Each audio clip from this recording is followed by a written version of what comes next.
গেলাই আজি এক্সামত বহি দিব নহয় মই অলপ অসমীয়াত পাব লাগে 40 মান কেলা বেটাক কথা হৈছিল বেটাক ঘুটুকি হৰলেই চাই সব মুগুৱাই চাই চাই লিখিছে সি আকৌ বোলে 40 পাব হে নকল মাৰিহে লিখিছ যেনেকৈ আছে তেনেকৈ লিখিছ তহঁতি নাম্বাৰ পাবি নেকি মই নকল মাৰিত লিখিছোঁ যদি লাষ্টৰ শব্দবিলাক হলাই হলাই দিছোঁ য'ত ক খাইছে ত'ত খ দিছোঁ য'ত গ লাগে তাত ধ দিছোঁ সেই কি ক হে তই যে বৰ আচৰিত কথা ক'লি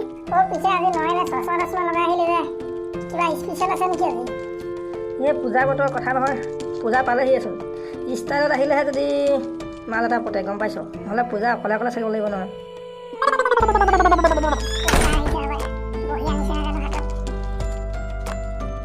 বোলো ল'ৰাহঁত তহঁতৰ পৰীক্ষা বহি দিম বুলি কৈছিলোঁ নহয় তহঁতি কচোন মই অলপ পৰীক্ষা কেনেকুৱা হৈছে গম পাওঁ নে ছাৰ আমিতো লিখাটো ঠিকে লিখিছোঁ পিছে এতিয়া আপুনি চাওঁতে যদি খেলি মেলি কৰিছে সেইটো নাজানো আৰু খেলি মেলি কৰিছে বাৰু ৰ পাবিতো সতি এতিয়া গেলাই থিয় হওক এখন তই কি লিখিছ গৰু কাক বোলে প্ৰশ্ন তই উত্তৰ কি লিখিছ যে ৰাতিপুৱা গধূলি মাক বাপেকে যদি বিচনাত গৰুকে গালি পায় উঠা দেৰি হ'লে তাকে গৰু বোলে তাৰমানে তই কি বুজাইছ কি বুজাইছ কথাটো এনেকুৱা ধৰণৰ ৰাতিপুৱা ধৰি লওক মই উঠিব লাগে 5টা বজাত উঠিছোঁ 7টা বজাত তেতিয়া দেউতাই মায়ে কি কয় মায়ে গৰুটো 7টা বজাত পঢ়া শুনা নাই উঠিছনে উঠিব হোৱা নাই বিচনাতে পাবি তেনেকৈ আকৌ ৰাতি শুই থাকোঁ সোনকালে সেইবোৰ গালি পায় মই গৰুটো এইটো তাৰ শুবলৈ হ'লে উঠিছ নাই উঠিব অলপ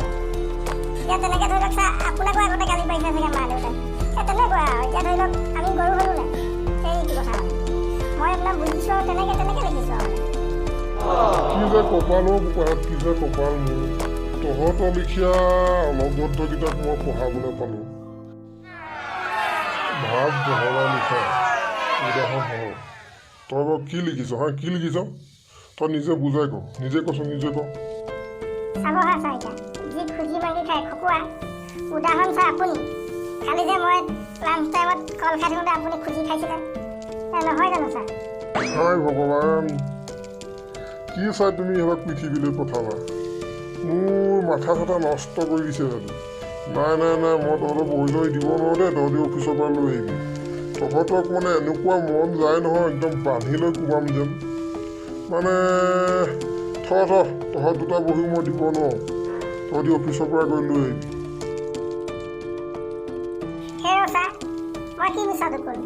যিটো সঁচা সেইটোহে কৈছোঁ ছাৰ খংটো চাচোন খংটো চা মই চাগে 50ৰ ভিতৰত 50 পাইছোঁ বুজিছোঁ সেইটো কাৰণে ছাৰে মোক প্ৰশ্ন নুসুধিলে আৰু খঙতে বহি নিদিয়াকৈ গৈছিলোঁ ঠিকে আছে দে যেন তেনে ক্লাছটোৰ পৰা বাচিলোঁ নহ'লে এঘণ্টাটো মোকো চুবাই থাকিলে দে আপোনালোকে সকলোৱে চেনেলটো লাইক কমেণ্ট আৰু ছাবস্ক্ৰাইব কৰি দিব ধন্যবাদ